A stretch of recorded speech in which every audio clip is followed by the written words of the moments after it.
Esto es Sobremesa, un podcast en el que los historiadores Pablo Garchunov y Roy Ora conversan sobre pasado, presente y futuro.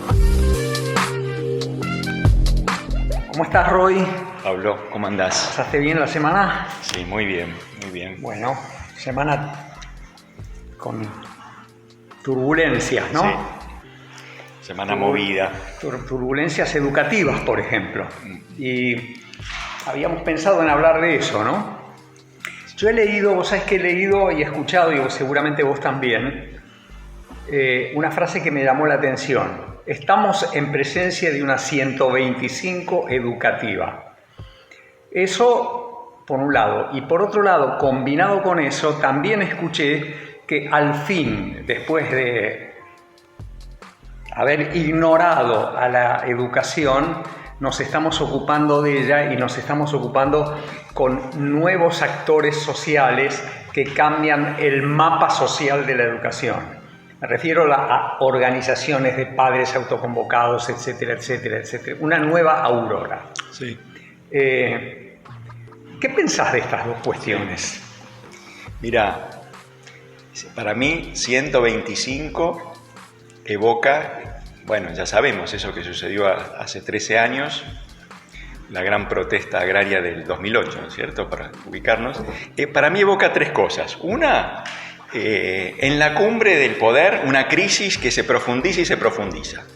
Se expande y crece al calor de la impericia, de la terquedad de los grupos dirigentes. Y después evoca dos cosas más. Una, la movilización de la sociedad. Y, en tercer lugar, el debate sobre un problema de relevancia pública. Lo primero yo no lo quiero.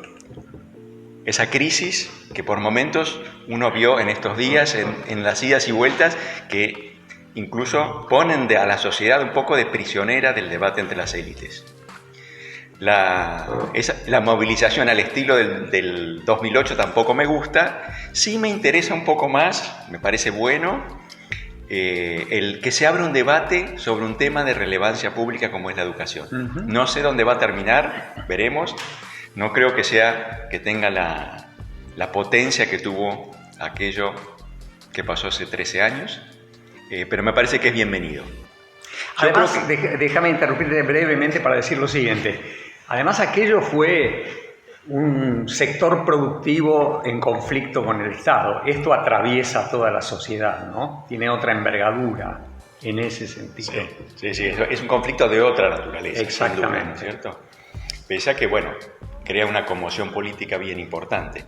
Y yo creo que a veces, cuando se producen este tipo de conflictos, los debates, no diría que se simplifican, es bueno que salgan a la luz, pero un poco me parece nuestra contribución, nuestro aporte es tratar de agregarle, hacer un esfuerzo para agregarle complejidad o matices, iluminar algunos ángulos que no están tan presentes.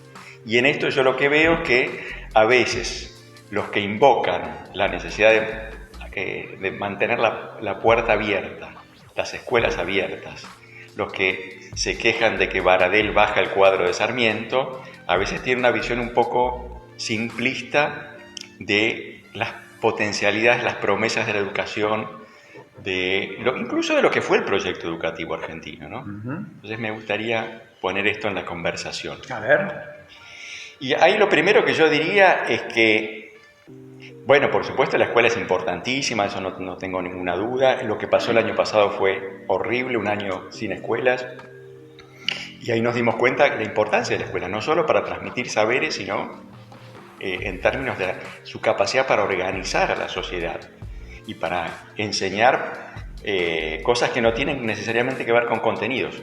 Socialización, disciplina, en un sentido amplio, ¿no? Capacidad de trabajo en equipo, toda una serie de cosas que no están tan presentes. Y en relación con esto, a veces yo creo percibir una valoración un poco acrítica de lo que la escuela puede hacer en el mundo. Y para eso me interesa mirar un poco cómo fue el proyecto educativo argentino que tanto añoramos, con tanta nostalgia hoy miramos como si ahí estuviera la solución a los problemas argentinos. Me parece que esa visión es exagerada, ¿no? Uh-huh. Entonces lo primero que yo diría es, la escuela, la política pública, la política educativa fue durante mucho tiempo la política estrella de la Argentina, pero tenemos que tratar de entenderla poniendo atención no solo a los méritos del grupo que la encaró, digamos así, que sintetizamos a veces en torno a la figura de Sarmiento, sino al hecho de que, bueno, existía primero una demanda social muy importante para que esa institución se arraigara. Sarmiento tenía la cancha inclinada a su favor, mucho más de la que la tiene la escuela hoy. Y operó en terreno fértil. Muy fértil. Con muchos recursos para una Argentina que se estaba armando y con una sociedad que demandaba, yo creo que mucho más de lo que habitualmente se dice, una política pública en este plano. Traigo un ejemplo. A ver. 1882, se está armando el sistema educativo, está empezando, todavía no tenemos buenos educadores. Son todos muy improvisados. Todavía no aparecieron el ejército de maestras que van a venir unas décadas más tarde. Y tomo un ejemplo de una persona que no es una persona central al núcleo del sistema de poder, que es José Hernández. Se supone el anti-Sarmiento, dicen algunos, ¿no? Una persona que valora mucho a los criollos. Y bueno, para ganarse unos mangos, Hernández hizo de inspector de escuelas. Claro. En el 82 fue a San Luis y hace un informe. Y en ese informe, ¿qué dice? Lo voy a citar. Dice Hernández, sobre la escuela liberal, la escuela que viene es civilización y barbarie, ¿cierto? Sí, para decirlo de alguna manera, lo voy a citar. Dice Hernández, sobre San Luis, 1882. Dice que los pobladores de esta pobre provincia, cito, tienen un marcado deseo de instruirse. Y eso se nota no solo en las conversaciones y el trato social, sino que lo prueba evidentemente la concurrencia diaria a las escuelas, no solo en la capital, sino en la campaña, donde es necesario recorrer grandes distancias para asistir a las clases. Fascinante. Eso dice Hernández. Sí. Es decir, los liberales la tenían fácil. Sí. No había nadie afuera, un consenso realmente. Sí, y yo creo que ese consenso es importante enfatizar esto, ¿no? Que es un consenso muy extendido. Y uno lo ve también en la izquierda. La izquierda, la Segunda Internacional, que decía, eduquemos al proletariado. Eso es lo que va a hacer, va a empujar el cambio político. Que lean, que aprendan a leer, que lean a Marx o lo que fuere, que lean primero, ¿no es cierto? Entonces, eso me parece que es fundamental para entender el éxito de la escuela. Y después, por supuesto, poco a poco, y acá digamos, es recursos fiscales, una sociedad que demanda, y la otra pata de esa mesa, de ese trípode, es la burocracia educativa, los soldados, los guerreros de la trinchera. Y ahí Argentina armó un equipo potente, normalismo, maestras. Muy importante me parece el hecho de que fue una muy buena oportunidad para que muchas mujeres dieran un paso al frente en términos de autonomía, proyecto vital y demás, ¿no es cierto? Además, tuvo una enorme eficacia en bajar la tasa de analfabetismo. Muy exitoso, muy exitoso. Comparado con España, Portugal, qué sé yo, aquellos eran países analfabetos. Sí, claro, ¿no? Sí. Digo, estoy pensando a principios del siglo, segunda década del siglo XX, ¿no? O tercera década del siglo XX. Sí, claro.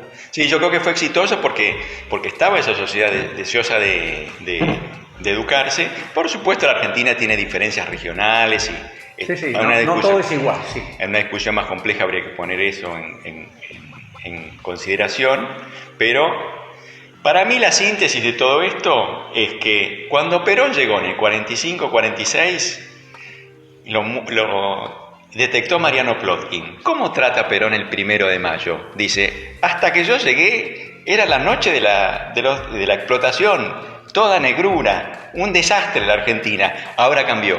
Pero sobre la educación no podía decir eso. Sí. ¿No? Sobre la educación, el 11 de septiembre Perón se tenía que callar. Claro.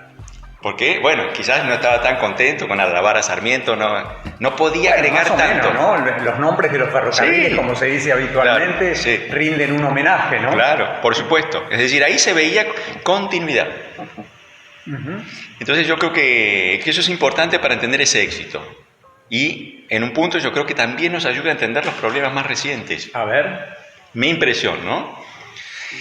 Creo que sobre esto tenemos que aprender más. Yo creo que es una invitación a reflexionar. Esta crisis creo que nos tiene que llevar a hacer más esfuerzos, a los historiadores en particular, para trabajar sobre estos temas. Pero yo diría ahí, declinación no empezó ayer. Y yo pondría ahí 2 o 3 cosas. Uno, crisis fiscal del Estado.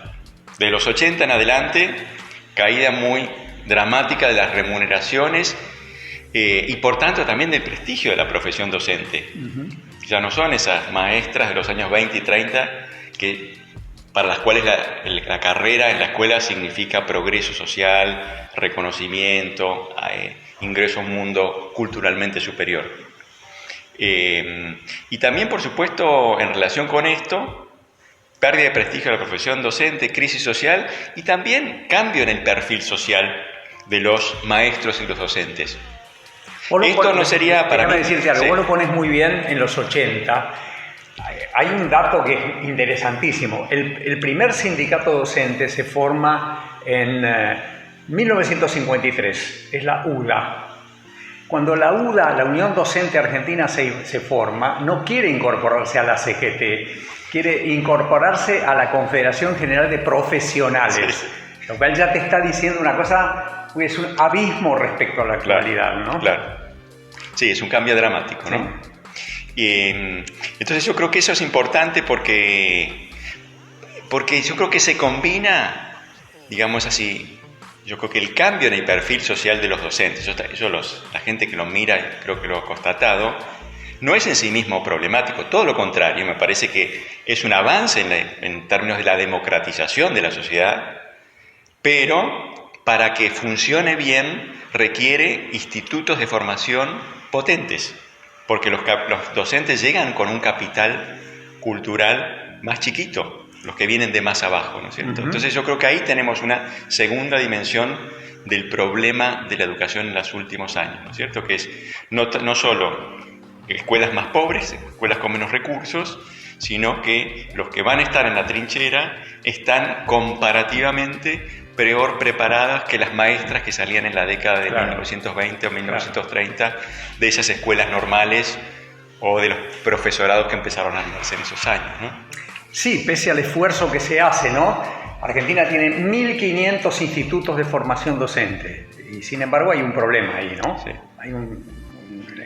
No logra resolver el problema. Déjame volver a la pregunta inicial para hacer un pequeño recorrido, un breve recorrido en paralelo al que vos has hecho, ¿no? Dijimos 125 educativo y realmente lo pusimos en un corralito y sí. No es comparable, digamos, no es comparable. Pero dijimos movilización de actores nuevos, ¿no? A mí me parece que esa movilización existe, pero me llamó la atención el otro día viendo la televisión, prendiendo la televisión, que había un zócalo que decía abrazo a las escuelas en el conurbano. Sí. Y era la Pestalozzi. Sí. Quiero decir, hay un actor que se ha movilizado, pero al mismo tiempo hay otros actores que permanecen en silencio. Quiero decir, en Florencio Varela no ocurre lo mismo que ocurre en la puerta de la Pestalozzi. Y yo creo que eso tiene que ver con el hecho de que es un poco como frente a un problema yo protesto, tipo Hirschman, digamos, sí. O frente a un problema yo abandono y guardo silencio, un silencio, si querés, resentido, ¿no? Y me parece que eso está pasando en la sociedad argentina, que hay un sector de la sociedad que no ve en la escuela un gesto amistoso y un rumbo y una institución que le pueda dar un rumbo a sus vidas, ¿no? Y por eso el abandono, ¿no? El abandono del año pasado no fue solamente un abandono por problemas tecnológicos, eso sin duda es muy potente, pero al mismo tiempo lo que ocurría es que la escuela no es lo mismo para un chico de una escuela pobre de Florencio Varela que en una escuela de la capital. Y a mí me parece que lo que hay detrás de eso es el hecho de que la escuela no se vincula con un proyecto en el mundo del trabajo para esos chicos. No lo ven como la producción de futuro, no lo ven como producción de futuro a la escuela. Y esto, vinculándolo con la historia, me hace acordar a un debate clásico sobre la educación y sobre muchas otras cosas más que la educación, que es el debate entre Sarmiento y Alberdi. Por decirlo rápidamente, Sarmiento, ciudadanía política, Alberdi, fuerza de trabajo. La escuela como armando y construyendo y produciendo una fuerza de trabajo para el progreso argentino. Y yo tengo la sensación de que para toda esa enorme masa de gente que no encuentra en la escuela la posibilidad de construir un proyecto personal, ha llegado la hora de un momento alberdiano, llamémoslo así. Un momento en que puedan encontrar eso que la escuela no les da. Porque no es que ellos no lo quieren, es que la escuela no se los da. La organización educativa argentina no se los da. Y eso de alguna manera tiene que ser resuelto, ¿no? No estoy diciendo solamente escuelas técnicas, pero fíjate en la propia historia el recuerdo de la ley Mañasco. La ley Mañasco sobre la escuela secundaria es eso, sí. Menos colegios nacionales, más escuelas técnicas. Y yo creo que ese tendría que ser uno de los ejes para repensar la educación e incorporar a esos actores que hoy permanecen en silencio. Sí, sí, vos estás diciendo en el fondo, de manera directa más que en el fondo, que la Argentina tiene dos exits en relación con la escuela pública. Uno es el exit de las clases medias. Esas la abandonaron. Efectivamente, se fueron a la En la privada. capital, la mitad de los estudiantes de colegios secundarios ya están en la escuela privada. Sí. Salieron. Y en el país es cerca de un 30%. Sí, es muy alto. Y creciendo. Y creciendo, claro. Y se ha visto en las últimas décadas que cuando retorna la prosperidad, esos estudiantes que están en la escuela privada no vuelven. Efectivamente. Sino que, es más, cuando mejora el ingreso familiar, se van más. Sí. Y eso, por supuesto, es un factor que debilita la escuela pública. Así es. Porque le quita, digamos así, grupos... Y segmenta claro, a la sociedad. Exactamente. Y traza caminos distintos en la vida. Y eso, para los que creemos que la Argentina tiene que ser un país democrático y abierto, es horrible.